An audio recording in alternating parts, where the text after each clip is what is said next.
Greetings, viewer. Another instalment for fellow devotees of John Edwards' system, originally released in War at Sea in 1975. Looking today at the comparison between War at Sea 2, which Board Game Geek tells me was released in 1977. I didn't get my copy until around about 1982, 1983. Very easy for me to be confused between all the variant articles and describing this game. I mentioned on my last video that I thought it was actually a bit of a shame that this perhaps wasn't held or upgraded later on after several excellent articles came out after 1977. However, arguably the greatest variant of all was this, Victory in the Pacific by Richard Hamblen,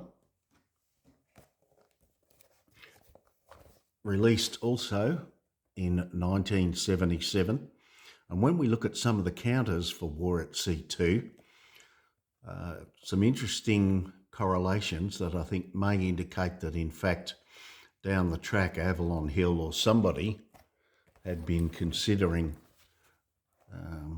using the same system for War at Sea as used Victory in the Pacific, but more on that in a moment. We'll follow the same pattern as the comparison between War at Sea and Victory at Sea. We'll start with the map, then we'll look at the orders of battle and the counters. Now there are some mistakes, some misprints definitely on both the map and on the counter sheet, but nothing too major. We'll look at those in somewhat depth. And then, not quite sure how to approach this, we'll probably look at some of the problems that I have with the game and also at some of the general articles in question. Okay, right, the map. 3 new sea areas. Cape of Good Hope, Allies 0 points of control, Axis 3.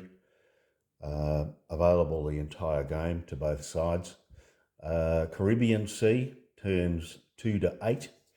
Allies 1 POC, Axis 3 POC, points of control. And the Black Sea, turns 3 to 8. Allies 1 POC, Axis 1 POC. Before that, some changes to the points of control value, POC values.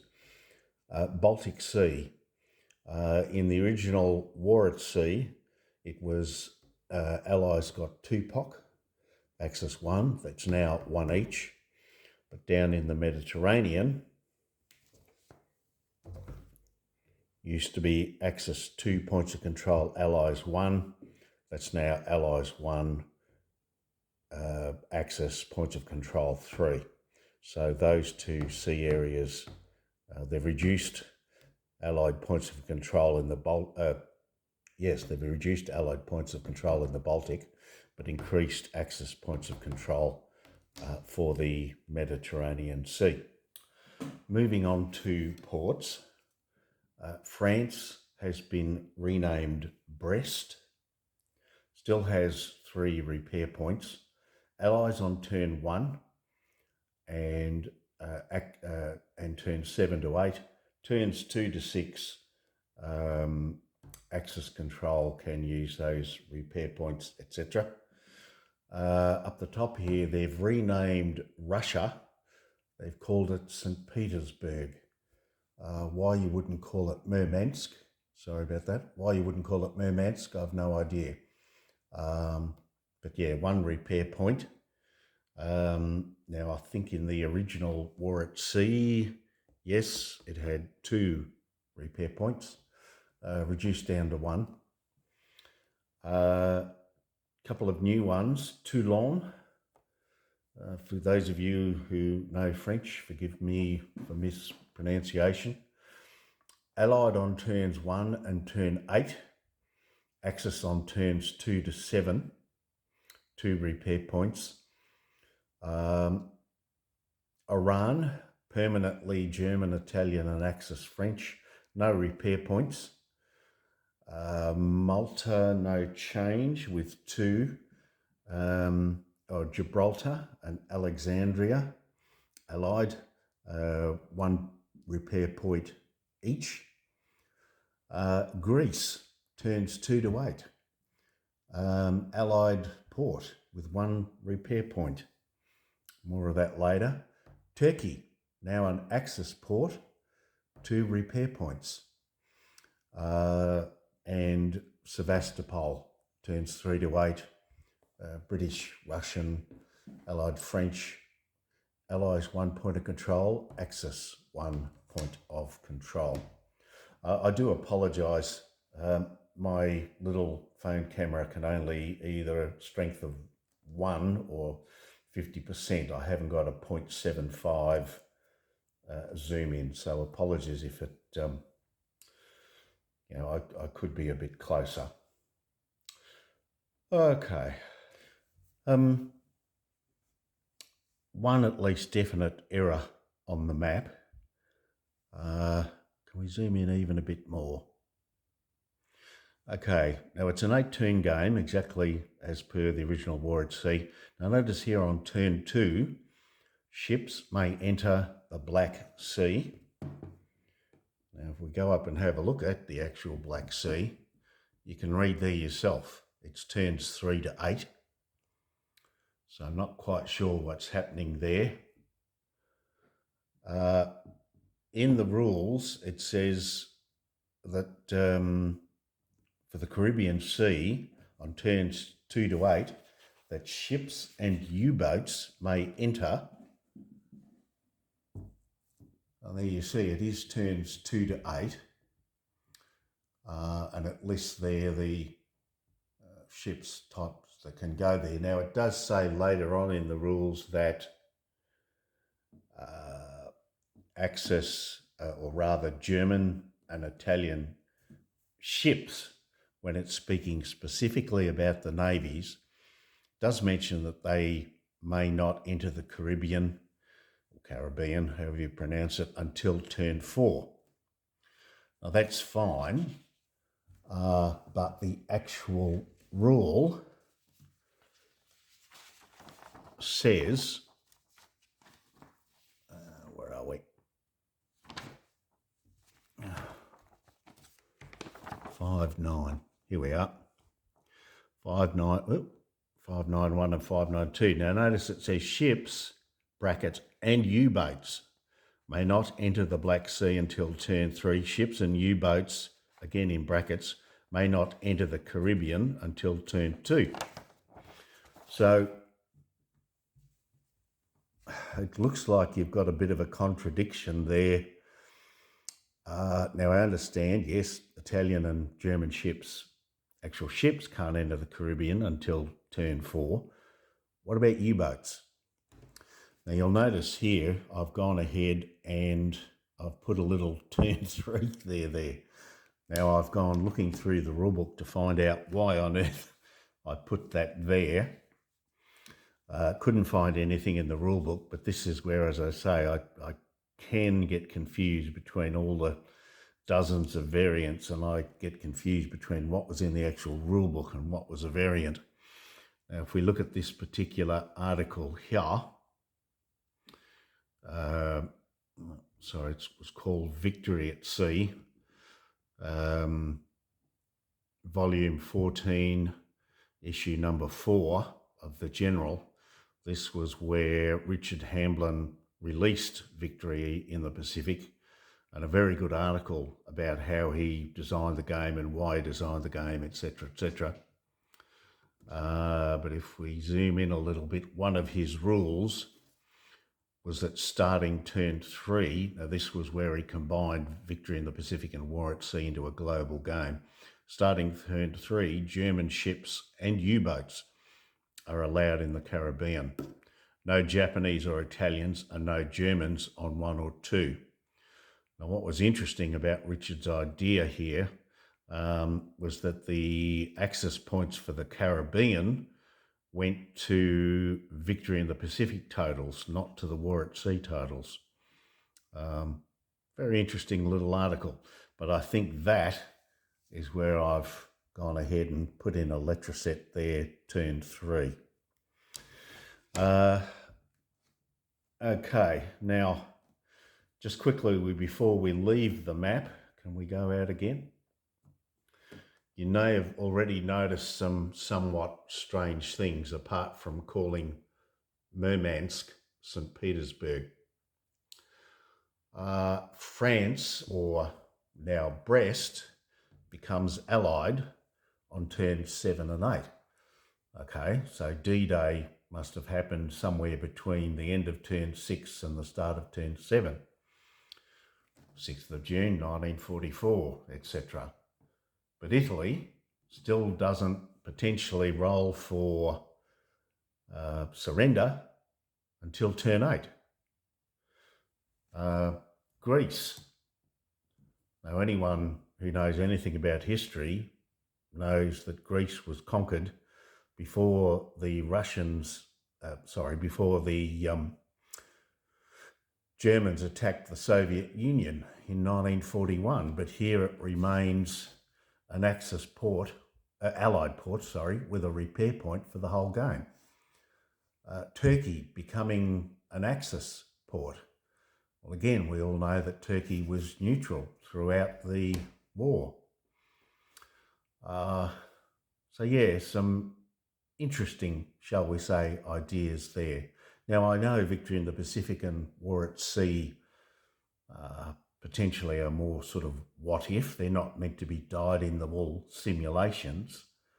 But yes, an eyebrow or two raised when we first opened this up and started to get into it and looking at the map. Okay, on to some counters.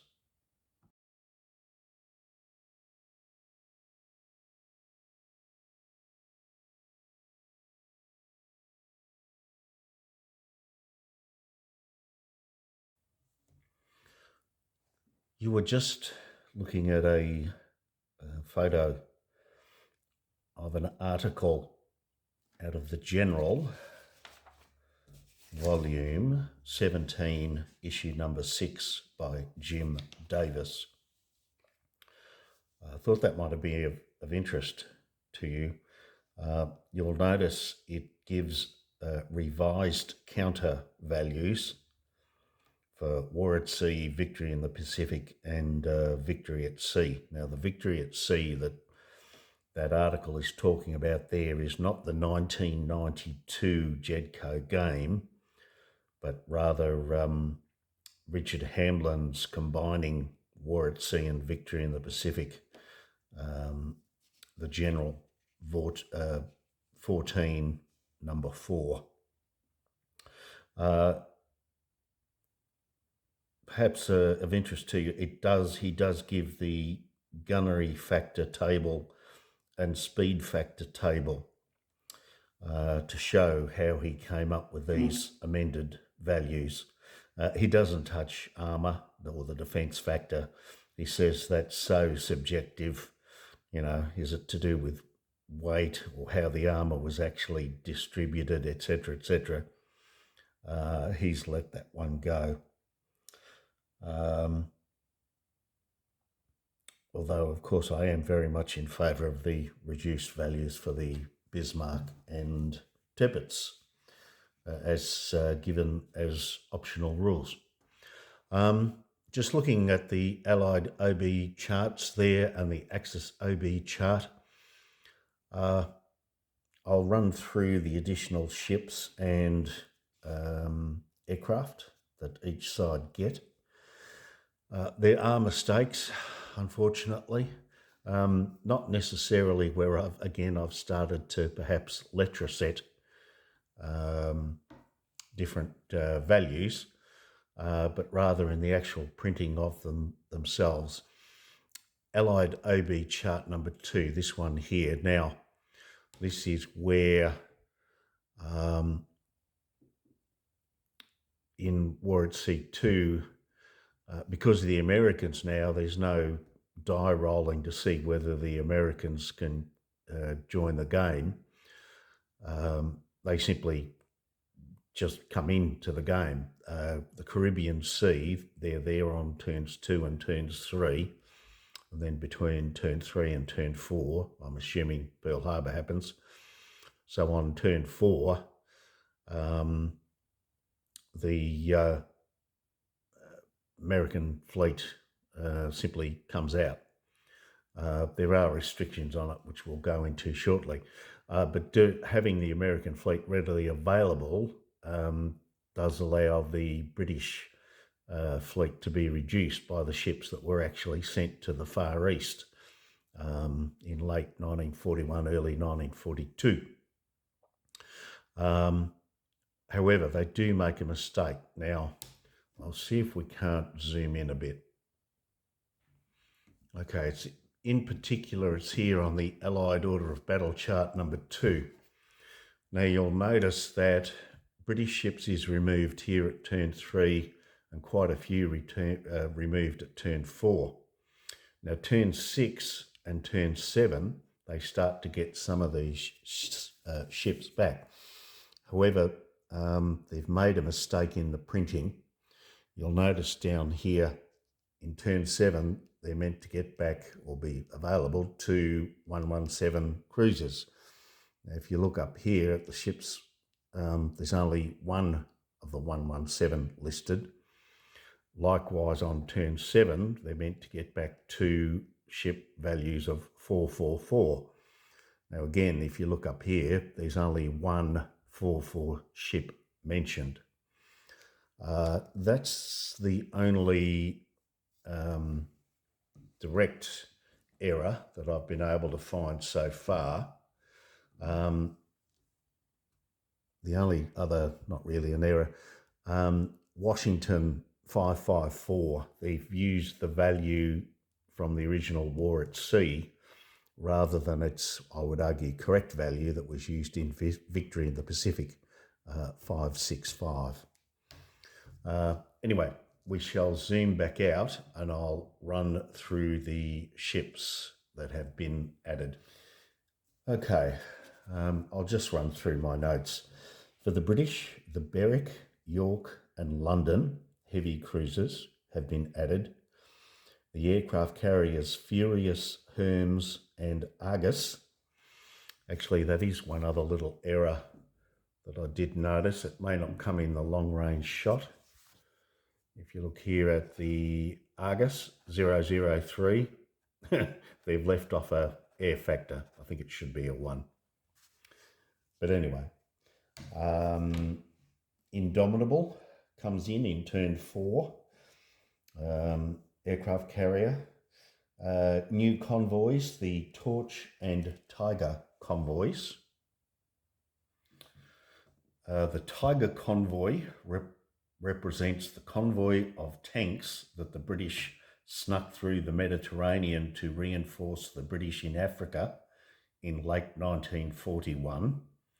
And the Torch convoy represents the convoy that made the North African landings at Casablanca in late 1942. Both of those start in the US and they have to travel all the way to the Mediterranean and land in Malta.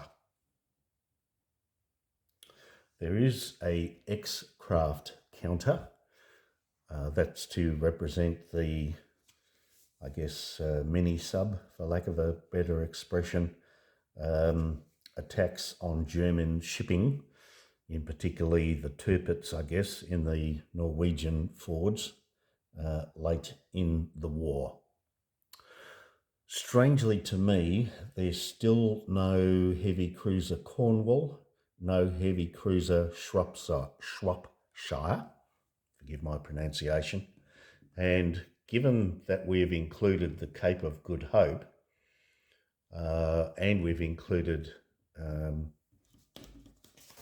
Alexandria, i.e. Suez Canal, a case could be made that the two Australian ships, and remember at that stage Australia was still very much tied to Britain, a case could be made that the two heavy cruisers, Australia and Canberra, should also be included. But definitely the Cornwall and the Shropshire, I have no idea why they've been left out. For the Americans, the Arkansas, I think it's pronounced, not Arkansas, but the Arkansas battleship and the Ranger are included. For the Russians, in the Baltic Sea, addition of two heavy cruisers, Kirov and Maxim Gorsky. Sorry, again, forgive my pronunciation. In the Black Sea, an old-fashioned, by the sound of it, battleship, Paris Commune 333, along with heavy cruisers Molotov and Voroshilov. With the Allied Air Forces, it's not just a single counter now. There's an example. Here's a classic example right here. If you want to zoom in a bit, let's bring that up. Okay, so you've got these counters now. Notice, interestingly, that it's got a defence value there. Talk about that in a sec. Instead of a single counter now worth 3 points, and each point having to attack a different ship, much more like Victory in the Pacific now. There are 5 Allied air counters: Bomber Command, 1st AF, 2nd AF, 8th AF and 9th AF. All the same, 2, 4 and then a dash. They are assigned to specific ports. In Warwick 2, they can't be attacked.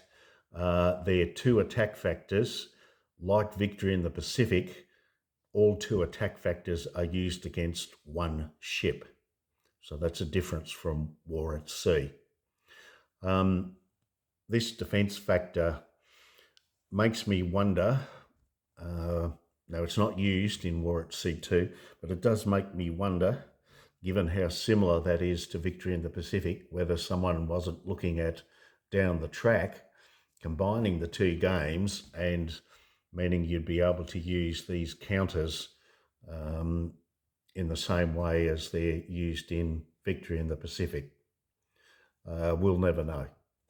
But anyway, moving on to the Jomon, or the Axis, I should say, not just the Jomon. For the Germans, they get the 2 old battleships Schlesien and Schleswig-Holstein. I think it was the Schleswig-Holstein actually technically started World War II when it fired its guns at Danzig. Could be wrong, but I think that's right. They get an Afrika Korps convoy that sails from Italy and lands at Oran, or Malta, Oran, on turn 5. So the Axis get their own little convoy. Likewise, the Axis Air Force now gets 4 counters. The Luftwaffe 1, Luftwaffe 2, Luftwaffe 3, and the Regia Aeronautica gets its own little counter. An Italian Frogman, similar to the British X-Craft. Italian Frogmen get to attack, as I think they did historically. They not sank, but made them bottomed, I think is the expression, in Alexandria Harbour. 2 British battleships. Now both X-Craft and the Frogman are a one-off use, slightly different rules. The Italians get an aircraft carrier, Aquila, and they also get 3 missing heavy cruisers, Bolzano, Trento and Trieste. The Aquila, where does that come in? It's here somewhere. Here, with the Roma and Aquila down here on turn 7. And that's another reason why I think Shropshire, Cornwall, and also Australia and Canberra probably should be included. Graf Zeppelin never sailed, and certainly the Aquila never sailed. So, you can make arguments for game balances, but from a historical perspective, 2 ships that never even took part in it are included, and 4 ships that did aren't. Oh, I'm starting to sound like a cranky old man. Better stop. A very good rule introduced are the German merchant raiders. There are counters for the... Where are we?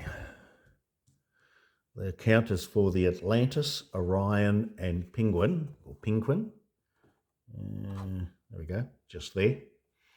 They act a bit like submarines on the first turn. They can be placed anywhere.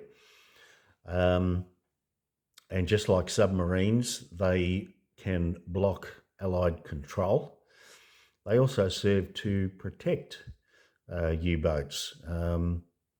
They're basically bundled together with U-boats in the anti-submarine warfare stage, and any losses or disables come from the 3 merchant raiders first. Okay, I think that's covered everything for the additional ships. Let's have a quick look at some rule changes and wrap it up. Regarding rules, in terms of sequence of play, movement and combat, War at Sea and War at Sea 2 are virtually identical. 5 being a disable, 6 is a hit, and then you roll. If you do get a 6, you roll for the number of damage points inflicted. Undamaged German ships, with the exception of the Graf Zeppelin and the 2 older ships, the Schlesien and the Schleswig-Holstein, get a bonus +1 if they're undamaged when they're firing. Movement, like War at Sea, but perhaps just a little more specific. All ships moving only one area are placed first. Then ships which are attempting to move 2 areas are placed, and then subsequently the die rolls. But not like Victory at Sea, where you don't roll for the ships moving 2 sea areas until the last thing in the turn. The British would move all their ships going 1 sea area, and then they would place all their ships attempting to move 2 sea areas and then make speed rolls. Americans and Russians, no more dice rolling to see whether they can come into the game. They're there.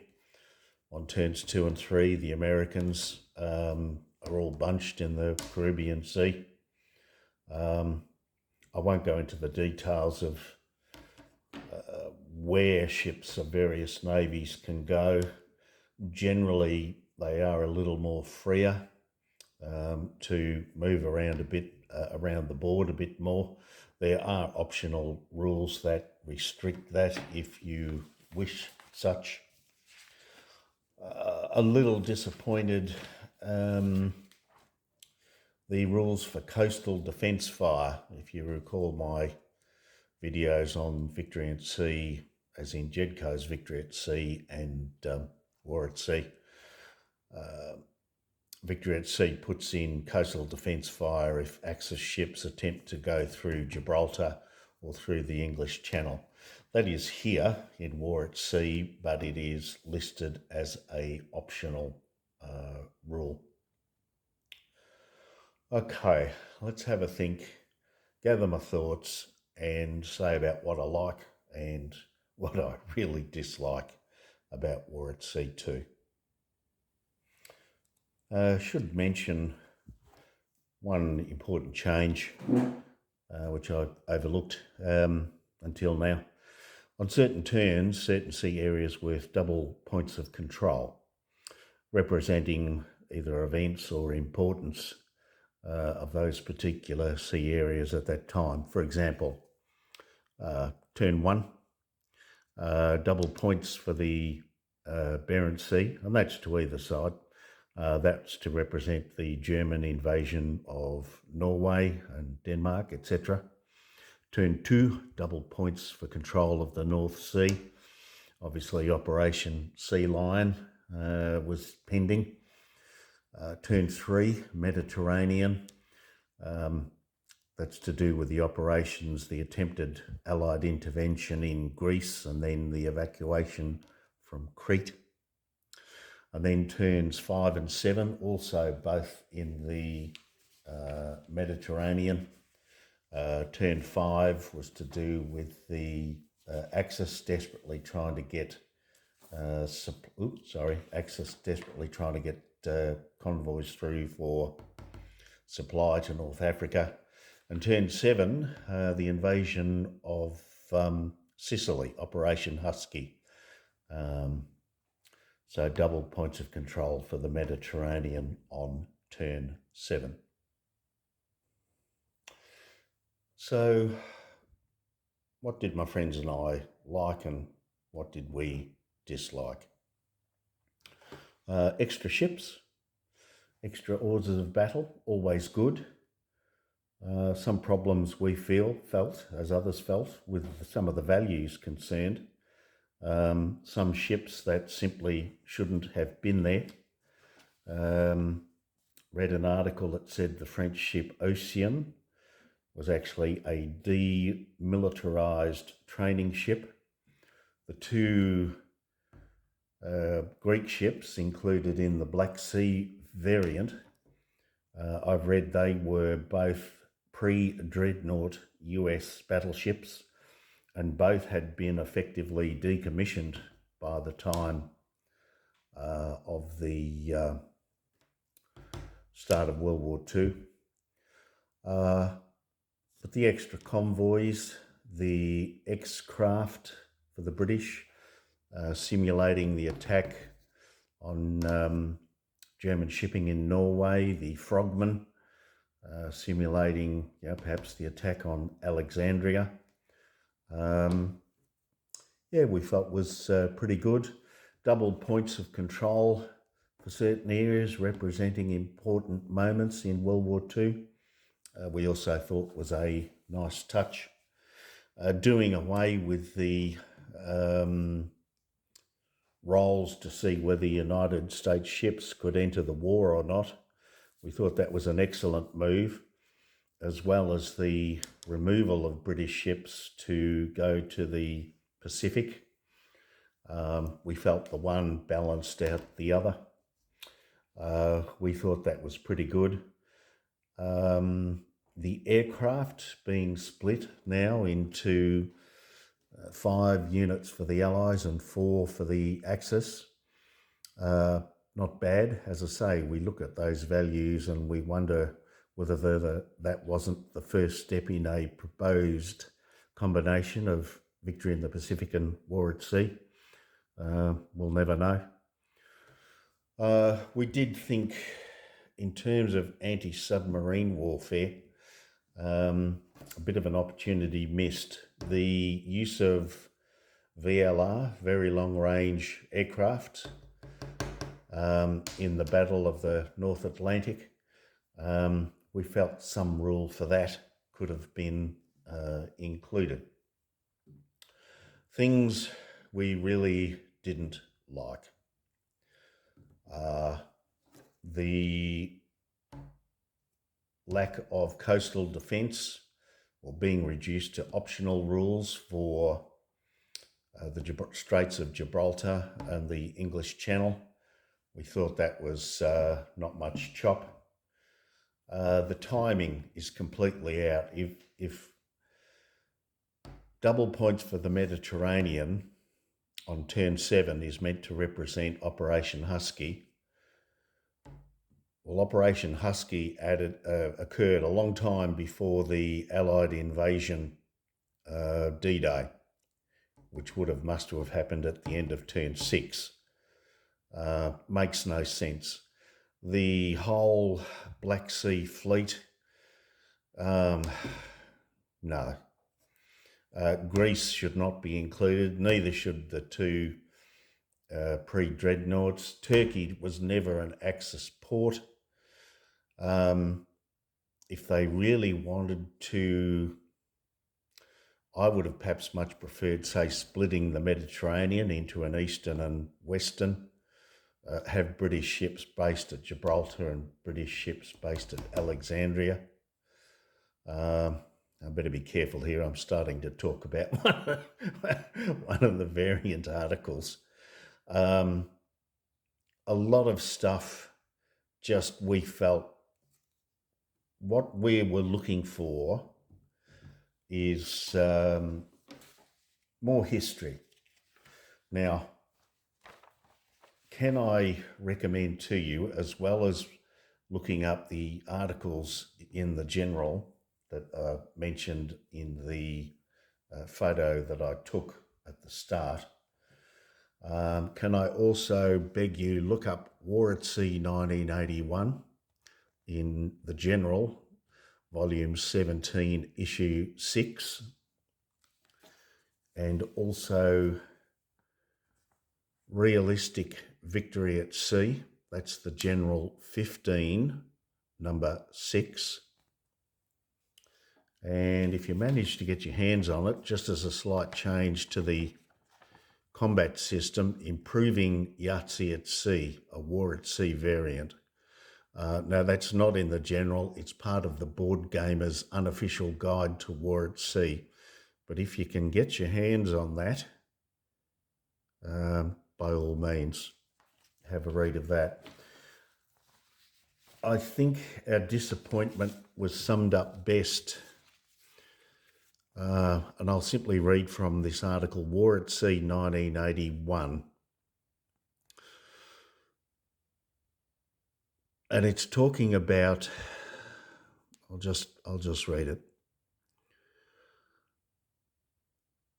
I think what we realism hounds look for in a war game, as opposed to a simulation, the maximum amount of realism within the confines of a given framework.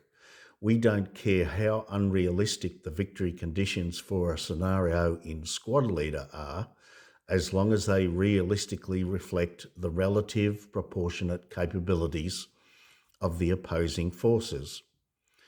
Inverted and translated to War at Sea, this idea comes out as set up the game as realistically as possible, give the Allies the 70 or 80 ships they actually had, and make up for the imbalance with the victory conditions, i.e. with the points of control.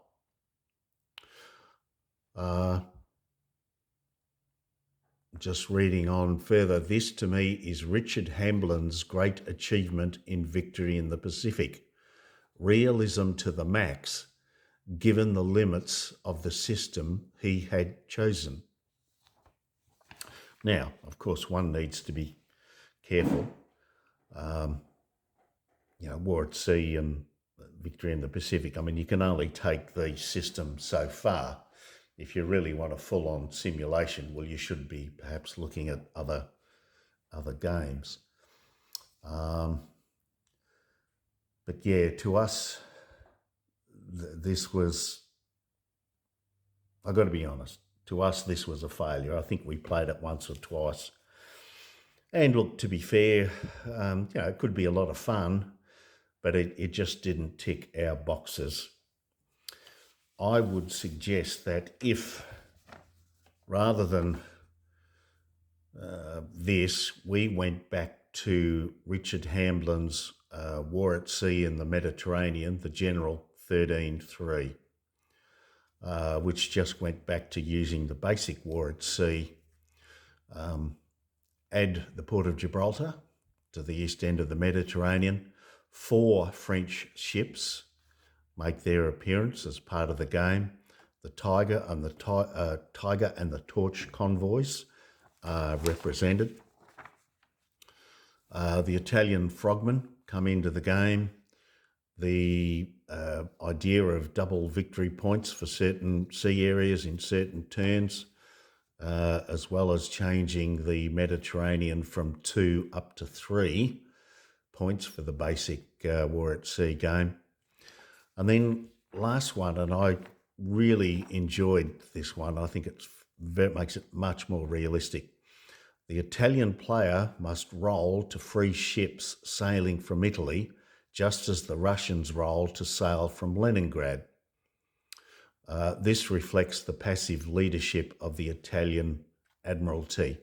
Also, you could argue reflects the oil shortages that they had. Now with the Russians, it's probably more to do with the weather, but also oil shortages. And in fact, I can almost see a case for this being applied to the Japanese in Victory in the Pacific, perhaps in the later part of the war when they were running low on oil.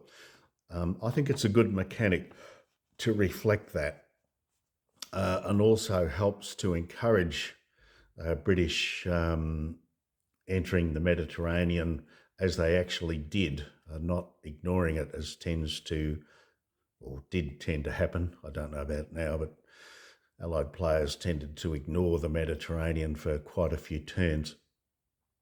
So I think that's an excellent variant. He also talks in this particular article about the Prince of Wales and Repulse being taken out and sent to Singapore. So yes, if I could, the General 13.3, realistic victory at sea. Now this is where you're combining the 2 games, the General 15.6, and just regarding the actual ship counter, ship values, War at Sea 81, the General 17.6. Okay, let's wrap it up there. That's enough piffle from me. I've put my videos concerning this series in a playlist on my channel, so if you're interested at all, go there and have a look. Again, you will have to be a devotee to be even remotely interested. You will doubtless disagree with a lot of what I have to say. That's fine. But yeah, we might call it quits here for the time being. Victory in the Pacific, if you're thinking, oh, all these variants were for War at Sea. Well, yes, they were for quite a while. But trust me, Victory in the Pacific, that didn't escape the variant scourge either. Perhaps not as dramatic as what was applied to War at Sea, but there were quite a few applied to Victory in the Pacific, but that might be something for another time, another day. I've got to get cracking on these miniatures and other board games. If you followed this far, thank you. Much appreciated. I feel much better about these presentations rather than a series replay, in honour, as I say, of my 2 friends who played the dickens out of this with me back in time. A tribute to them. Now, excuse me, hopefully I've given you a bit of a taste of what you can do to these games if you've still got them. Things you might like to try, and more particularly, don't hesitate to do a search Avalon Hill, The General. A lot of the magazines, if not all the magazines, are now up online. You can have a look at, have a read of, see what the hell I'm talking about, but also perhaps come across a few other articles that may interest you. All right, thank you everyone. Take care and bye for now.